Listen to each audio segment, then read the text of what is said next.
Olá! Como conduzir uma vítima politraumatizada da sua admissão na sala de trauma até o tratamento definitivo? Boa essa, né? Eu sou o professor João Ricardo e hoje nós vamos discutir, mostrar um caso clínico do atendimento inicial ao politraumatizado.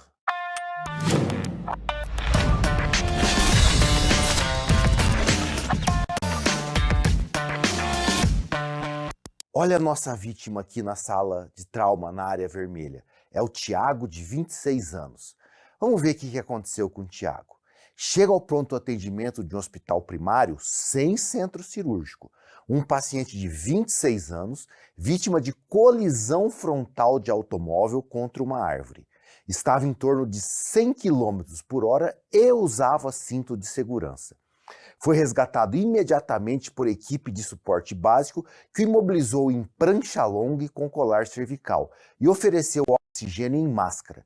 Estava aparentemente em inconsciência e logo voltou a contactar. Apresentava desvio da perna direita, olhos abertos espontaneamente, estava ansioso, reclamando de falta de ar e movia os braços. Apresentava cianose e dificuldade respiratória. Os dados passados pela equipe de resgate foram PA 90/60, pulso 130 e frequência respiratória 40. Foi percebido que não havia secreção em vias aéreas e nem ruídos respiratórios. Estava presente estase jugular e desvio de traqueia à esquerda. No hemitórax direito, MV abolido, ausculta, com enfisema subcutâneo.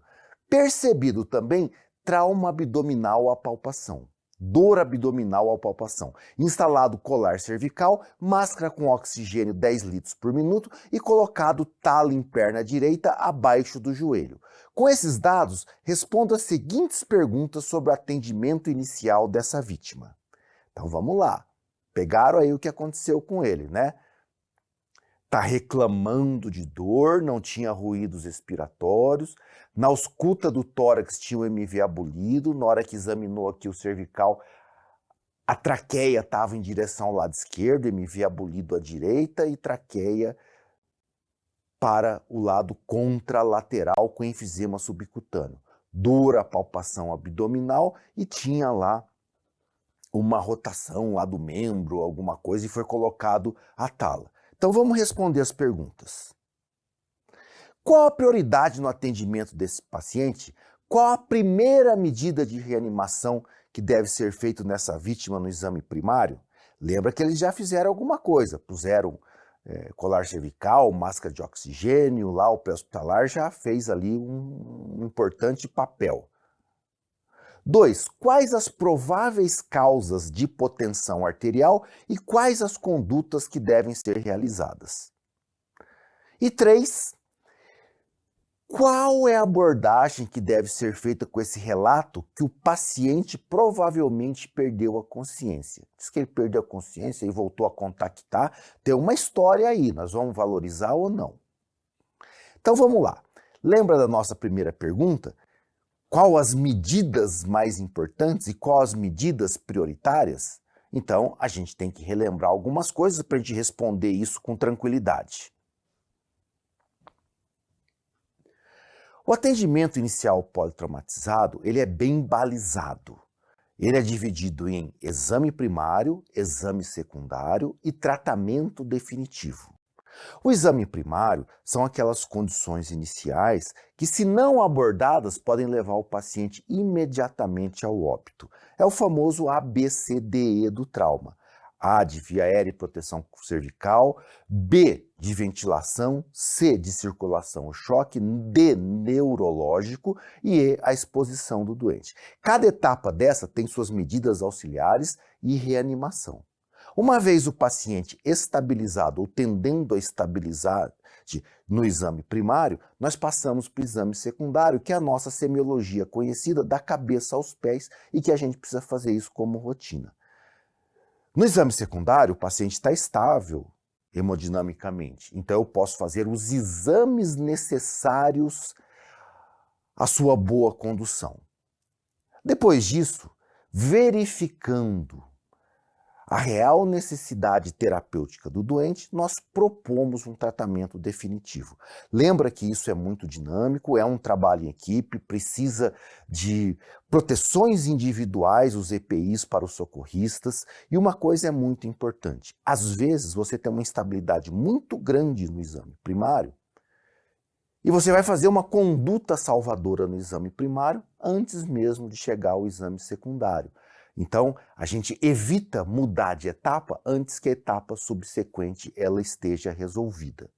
Algumas coisas são fundamentais, como, por exemplo, exames radiológicos básicos no exame primário, tórax e pelve. Então, é uma sistematização, é uma rotina já empregada há muitos anos, que foi implantada pelo programa TLS do Colégio Americano de Cirurgiões e de domínio de todos. Então, vamos fazer uma revisão dessa história desse ABCDE aplicando nesse paciente, nessa vítima em questão. Vamos lá.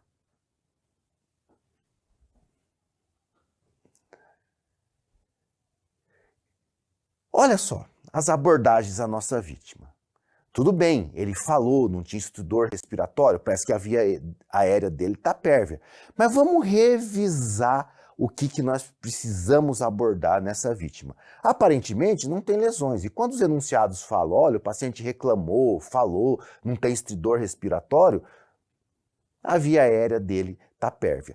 Claro que eu preciso colocar uma medida auxiliar, que é a oximetria de pulso, e garantir a imobilidade cervical. A via aérea precisa ser examinada, nós precisamos palpar, inclusive o pescoço, ali na palpação da via aérea você já podia perceber, olha, tem um desvio de traqueia esquerda.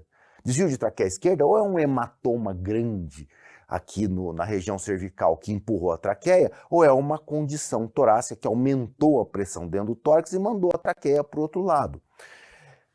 Se é adulto falando, se é criança chorando, tem ar passando pela corda vocal. A exceção é do queimado, ele pode estar falando, chorando, mas tem sinais de lesão por inalação, né, que ele inalou fumaça, queimou a face, etc. Ele vai demaciar e vai entrar em apneia. Então você precisa entubar automaticamente se tem sinais de lesão por inalação no queimado.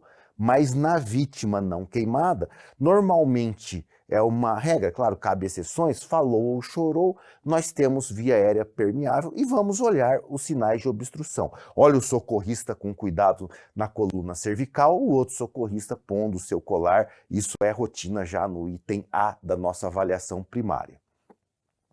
Agora, se eu tenho um problema em relação a obstrução de vias aéreas, a permeabilização e a reanimação vai de manobras simples a mais complexas. Não vamos esquecer da medida auxiliar, que é a oximetria de pulso, principalmente em relação à prova prática. Põe oxímetro, põe um oxigênio suplementar, isso é básico. E a reanimação vai desde medidas mais simples, como aspirar secreções com aspirador rígido, não é a sondinha uretral, aquela que o anestesista usa, o intensivista dentro do tubo, aquela sondinha não aspira nada em questão de trauma. Tem que ser um aspirador rígido, de plástico ou então de metal. As cânulas nasofaringe, orofaringe, máscara com oxigênio, e ambu eventualmente, e material para via aérea definitiva ou mesmo via aérea cirúrgica. Nós como se estivéssemos subindo uma escada das medidas mais simples para as mais complexas. Não esquecer das manobras de anteriorização da base da língua, né? Paciente que está em coma, Glasgow menor ou igual a 8, inconsciente, relaxamento muscular, obstrução da via aérea por queda da base da língua. O jaw thrust, que é a elevação do ângulo da mandíbula, é bacana porque não hiperestende a coluna cervical e você já acaba segurando o pescoço. O chin lift, cuidado com ele na hora de fazer a manobra de elevação do mento e não hiperestender a coluna cervical. Todo politraumatizado merece oxigênio suplementar. Eventualmente ele não tem força Foley ou sedei para fazer uma via aérea definitiva, eu preciso ventilar. E aí a necessidade do ambu ela se torna proeminente. Olha um socorrista pré-hospitalar fixando a coluna cervical como se fosse apoios laterais com a coxa, fazendo a inserção da máscara em relação à face na manobra C e E com os seus dedos, uma técnica bastante correta aqui do nosso socorrista. Tá com queda de base da língua, eu posso, antes de fazer a ventilação com o ambu, porque se a língua está caída, ele vai atrapalhar a ventilação. Ou aqueles pacientes com índice de Mallampati, aquele índice de relação da língua com a boca é muito grande, nós temos uma tendência à língua atrapalhar a via aérea. Então a cânula orofaríngea, que é o Guedel, que introduz-se pela boca, ela vence a queda da base da língua. Só que ela tem um problema, ela induz a vômito e os pacientes com certo grau de consciência têm repulsa. Então isso aí é um grande problema. Ah, ele tem um grau de inconsciência, mas eu quero vencer a queda da base da língua. Nós temos a cânula nasofaríngea, que também vai parar lá depois da queda da base da língua. É uma estratégia realmente maravilhosa, aliás, eu gosto muito. Tendo indicação de proteção das vias aéreas, de permeabilização, o conceito de via aérea definitiva, que é um tubo com cuff insuflado na traqueia, para se fazer a via aérea definitiva, a intubação orotraqueal, eu preciso enxergar as cordas vocais e eu não posso me esquecer disso. E tem várias técnicas aí, várias situações com droga, sem droga, etc., que a gente pode estar utilizando isso. Via aérea cirúrgica. Na impossibilidade, fiz a sequência, não consegui enxergar a corda vocal, a boca não abre, enfim, alguma situação que mereça isso, nós podemos fazer a via aérea cirúrgica, que é a cricotireoidostomia, seja ela por punção, com uma agulha, aí nós vamos fazer a ventilação a jato, 1 de inspiração, 4 de expiração, ou seja, a cricotireoidostomia cirúrgica, por punção ou cirúrgica, na qual é instalada uma pequena cânula de traqueostomia na membrana cricotireoidea, que é a menor distância da via aérea com o meio exterior. Uma coisa importante, cricotireoidostomia por punção, qualquer faixa etária pode receber. Cricotireoidostomia cirúrgica, apenas após 12 anos, porque crianças podem ter desabamento aqui das cartilagens traqueais e laringeias e fazer desabamentos com estenose e prejudicar o desenvolvimento da via aérea dessa criança. Então, punção, qualquer faixa etária, cricotireoidostomia cirúrgica, apenas após 12 anos. Mas o nosso paciente estava com a via aérea legal, ok. Qual que era o problema dele? MV diminuído, enfisema subcutâneo, timpanismo e traqueia para o outro lado. O que significa isso? Isso significa que alguma coisa está errada na ventilação. E nós já podemos fazer o diagnóstico. Hipertimpanismo com MV abolido e desvio de traqueia, isso é pneumotórax hipertensivo. Então a prioridade de procedimento, já que esse doente já veio com colar cervical, já veio com máscara de oxigênio, é fazer o alívio do pneumotórax hipertensivo, a punção pleural e depois a drenagem pleural, claro que nós vamos reavaliar. Até a 9ª edição do programa TLS de 2018, a punção era no segundo espaço intercostal na linha hemiclavicular. Mas os americanos muito obesos, a menor distância da pleura para o meio externo é no triângulo compreendido entre a linha axilar anterior, lá na axila, o 5º espaço intercostal entre a linha axilar anterior e média. É o lugar que nós vamos fazer a punção, transformando o pneumotórax hipertensivo em pneumotórax aberto e depois procedendo com a drenagem pleural em selo d'água imediatamente após. Por que no pneumotórax hipertensivo precisa puncionar primeiro? Que até você preparar o material, nós temos aí um delay de tempo. Então você transforma o pneumotórax hipertensivo em aberto, que aí o ar entra e sai. Que no pneumotórax hipertensivo o ar só entra, vai aumentando a pressão, empurra o mediastino para o outro lado, faz a torção do mediastino, não tem retorno venoso, é o choque obstrutivo, esse paciente pode morrer imediatamente. Então veja bem, o que nós fazemos em relação ao item B? Os diagnósticos clínicos, eles são fundamentais. Claro que o raio-x de tórax, ele faz parte do exame primário do politraumatizado. Mas nessas situações como ilustrada do pneumotórax hipertensivo, você vai fazer o raio-x de tórax depois que você passou o dreno, porque você precisa salvar o paciente inicialmente. Claro que o oxigênio suplementar é importante, o oxímetro já foi, e identificar uma provável lesão.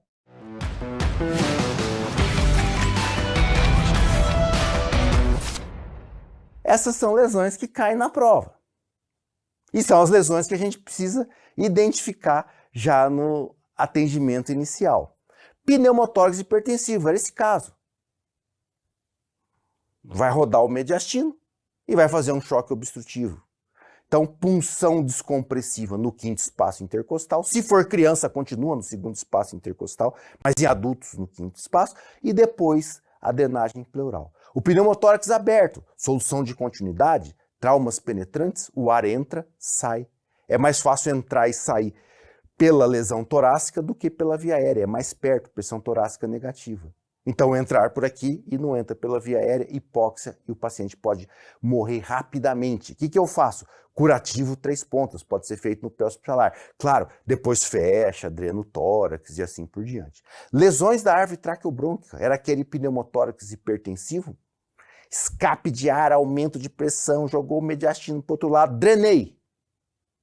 Borbulhando, dreno bem posicionado, e a gente ainda vê um pneumotórax residual. Então, há uma grande lesão. Posso passar um segundo dreno tranquilamente, mas eu preciso identificar onde está essa grande lesão para verificar se necessita ou não fazer uma intervenção cirúrgica. Então, a broncoscopia, já com o paciente equilibrado, é a conduta inicial. Hemotórax maciço, normalmente traumas penetrantes, ferimentos de arma de fogo, por exemplo. Drenei imediatamente o tórax, saiu mais de 1.500 ml de sangue, toracotomia. Ou 200 ml por hora nas primeiras 4 horas, toracotomia.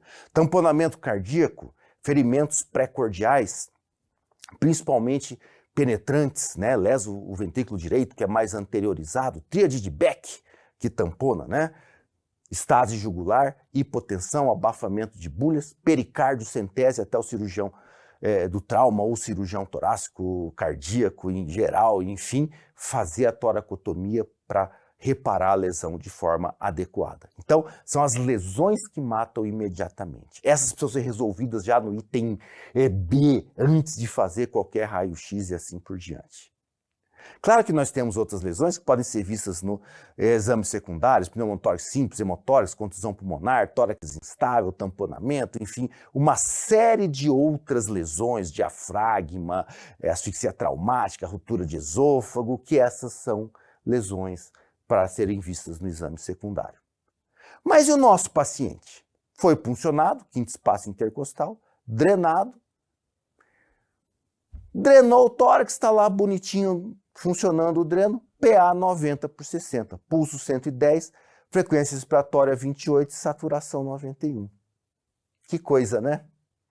Então não era só o choque obstrutivo do pneumotórax hipertensivo que fazia hipotensão. Quais as prováveis causas dessa hipotensão e qual a conduta? Gente, vamos para o item C. Pneumotórax hipertensivo foi resolvido, então o choque não era obstrutivo. Aliás, o choque mais comum do politraumatizado é hipovolêmico. E se o paciente está em choque, eu preciso perguntar, onde que foi parar esse sangue? Foi na rua, no sangramento externo? Ficou lá no pré-hospitalar, na roupa, embebida de sangue? As fraturas de ossos longos podem consumir volemia? Podem consumir. Mas, mesmo que eu tenha fratura de ossos longos, ferimentos externos, eu tenho que me perguntar, tem sangue em cavidade, que é hemorragias internas? Abdômen, tórax e pelve são os locais onde a gente tem, cabem a volemia, e nós temos aí como principais fontes de choque hipovolêmico. As perdas sanguíneas são as maiores responsáveis aí por mortes evitáveis, e o choque hipovolêmico é o mais comum.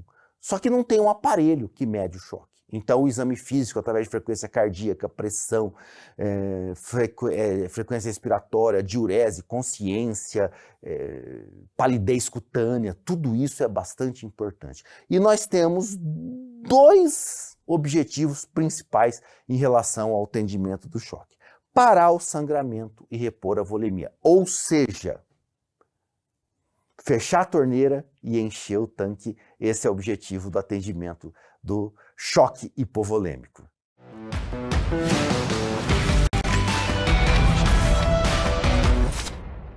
E vamos reanimar.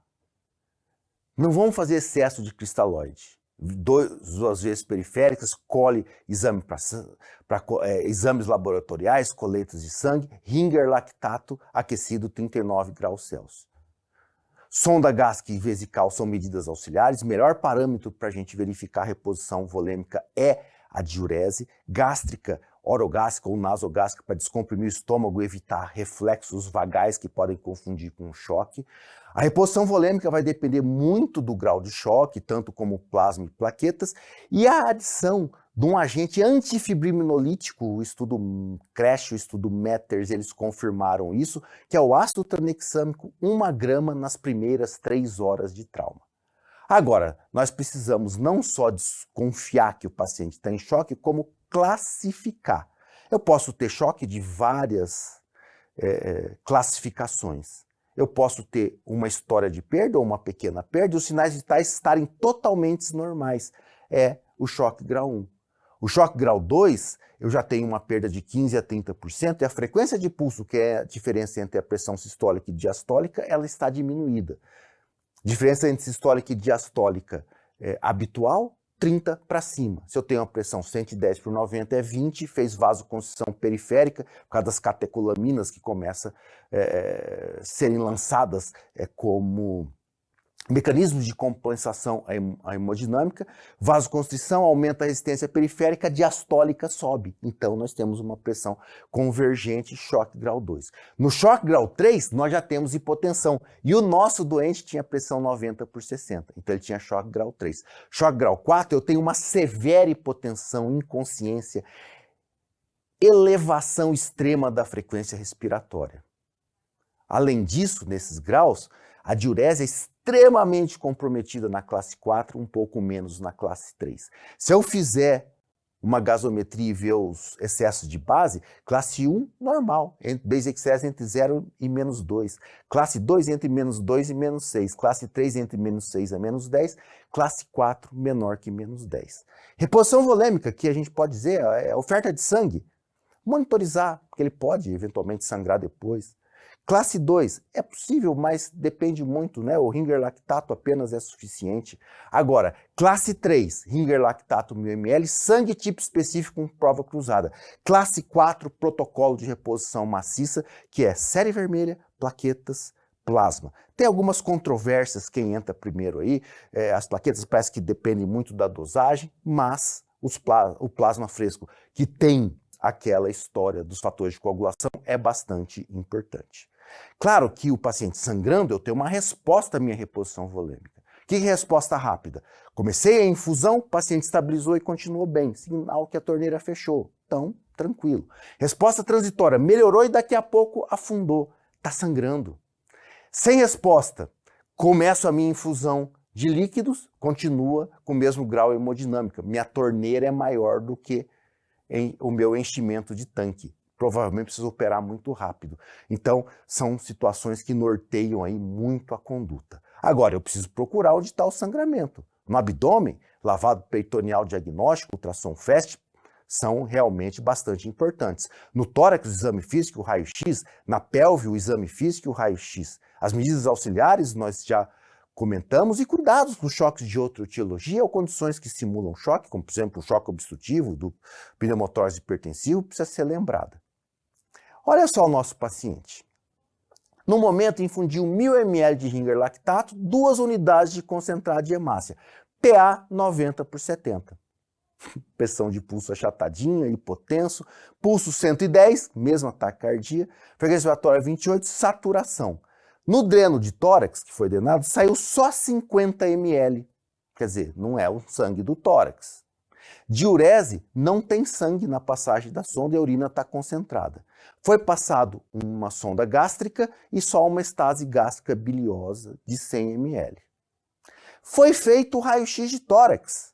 Olha só o dreno bem posicionado aqui à direita, tórax expandindo, nenhum sinal de hemotórax, de pneumotórax.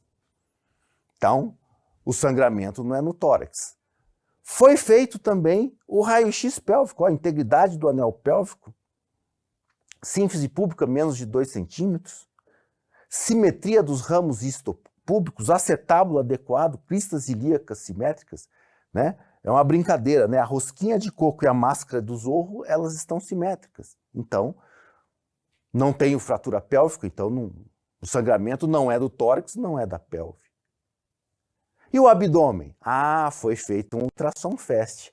Olha o fígado, olha o rim, o espaço hepatorrenal, tem um preto, que é líquido. O paciente está com dor abdominal, trauma de múltiplos agentes de intensidade, né? Alta energia cinética, chocado, com líquido na cavidade abdominal. O que significa isso? Significa sangue na cavidade peritoneal. Então, raio-x de tórax, pulmão expandido, raio-x pélvico normal, ultrassom fast, líquido na cavidade peritoneal, com o paciente ainda hipotenso e chocado. Qual que é a conduta necessária agora? Tem sangue na barriga e está hipotenso, instável hemodinamicamente. Laparotomia exploradora é a conduta adequada. Então, instável hemodinamicamente, líquido na cavidade peritoneal é igual a laparotomia exploradora. Seria diferente se ele estivesse estável, aí era outra história, mas ele continua instável após a reposição. Laparotomia exploradora é o necessário para o nosso doente.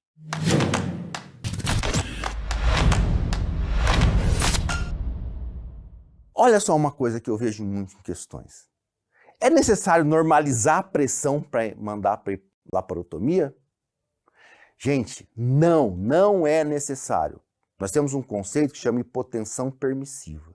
Então vamos manter aí 90 por 70, pressão sistólica em torno de 90, porque se eu entro com droga vasoativa, dou um monte de cristalóide, tentando melhorar a pressão, eu posso desalojar trombos, causar hemodiluição, hipotermia, que se relaciona com coagulopatia, e não tá com nada. Então mantenho a minha pressãozinha ali em 90, vou lá, fecho a torneira, aí sim eu dou aquele em crise, aquela melhora da volemia. Agora, claro, se tiver TCE, é outra história, porque o TCE eu preciso de cabeça de perfusão, eu preciso manter a pressão mais elevada, sem dúvida nenhuma. E o paciente diz que ficou inconsciente. Merece relato ou não? Ele está lá, 90 por 70, está instável hemodinamicamente, está hipotenso, mas de uma forma assim, ele chegou com 90, continua com 90.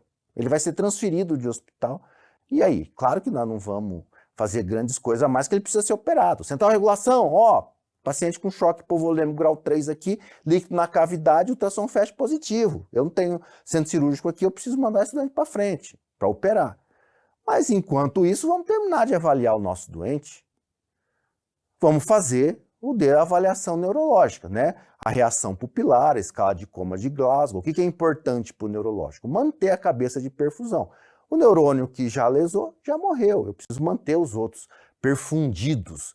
Isso eu faço com ABC legal, né? Via aérea, estado hemodinâmico, e impedindo a hipertensão intracraniana ou diagnosticando se tem ou não hipertensão intracraniana. E a gente classifica o TCE de acordo com a escala de Glasgow em leve, moderado ou grave. Isso aí é bastante conhecido.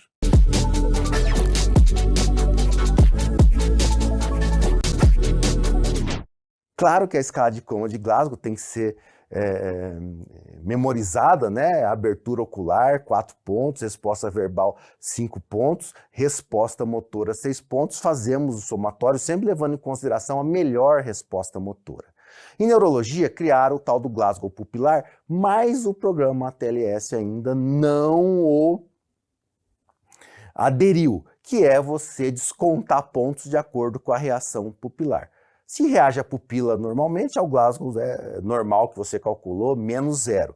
Se uma pupila reage e outra não, menos 1. Se as duas pupilas não reagem, menos 2. Então aí o Glasgow pupilar, mas não foi adotado ainda nos programas de cirurgia do trauma, programa de atendimento inicial politraumatizado. O TCE leve nós vamos observar, moderado tem que fazer tomografia observação, e o TCE grave merece, além da tomografia, o neurocirurgião, a via aérea definitiva, tem que tubar o doente, e o controle da PIC, né, da pressão intracraniana, aí com medidas específicas. Nosso paciente está com Glasgow 15, precisa operar a barriga, o que é a prioridade? O TCE ou o choque hipovolêmico?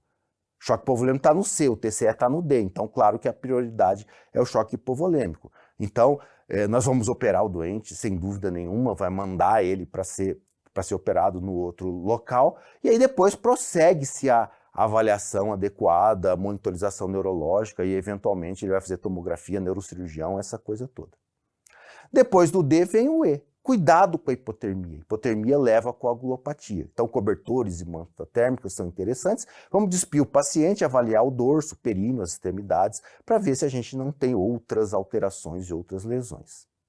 Nesse momento, nosso paciente tinha PA 90/70, pulso 110, respiratória 24, saturação 92 e Glasgow 15. Dor em local do dreno torácico e da perna direita, está lá aguardando a ambulância. Enquanto isso, vamos fazer a avaliação secundária, que começa com a chamada história ampla, que é o paciente estável ou tendendo à estabilização. Ele ainda está chocado, merece a laparotomia, mas ele tende à estabilização porque ele continua com lá o 90, lá na hipotensão permissiva dele, muito bem, obrigado. Então vamos fazer a historinha perguntando aí esses dados, alergia, medicamento, líquidos ingeridos, ambiente do trauma, e vamos fazer o exame físico da cabeça aos pés, né, tudo o que for necessário. Claro que a gente, na avaliação secundária, nós podemos fazer medidas auxiliares e outros procedimentos diagnósticos, mas que não vão atrasar o tratamento definitivo. Esse paciente tem uma suposta lesão no membro inferior, não necessariamente ele vai ser submetido a um exame radiológico imediatamente, a não ser que isso não vá atrasar o deslocamento dele para onde ele precisa, enfim, em termos de centro cirúrgico. O estado de vacinação antitetânica precisa ser realmente interrogado e reavaliado e monitorizado, isso aí faz parte. Ele está lá na avaliação secundária, começou a apresentar uma saturação muito baixa, a pressão caiu, volta no ABCDE, bonitinho, monitorização e reavaliação faz parte sempre dessa rotina do atendimento ao politraumatizado. E a analgesia no politraumatizado? Gente, no exame secundário, paciente estável, sempre opioide intravenoso. Morfina intravenoso, ação rápida, não vai fazer subcutâneo ou muscular, porque o paciente pode, né, já está com uma vasoconstrição periférica, se ele estava chocado, enfim. Então, opioide intravenoso no exame secundário. No exame primário, não existe analgésico. Bem, o nosso paciente não tinha alergia ao passado médico, uso de medicação, permaneceu em Glasgow 15, exame neurológico periférico sem alterações, reflexo bulbo cavernoso, o secundário é hora de examinar o sistema nervoso periférico. O que é reflexo bulbo cavernoso? Aperta a glande, contrai o esfíncter, fazendo o toque retal, isso significa que a medula espinhal dele, o último reflexo sacral lá, é o bulbo cavernoso, então a medula espinhal dele está íntegra. Ele estava com dor, desvio e crepitação da perna direita, sem comprometimento vascular distal, quer dizer, foi examinado a extremidade, e sem exposição óssea, não era fratura exposta, sem empastamento muscular. Foi feito um raio-x que mostrou apenas uma fratura tibial, deu tempo de ser feito.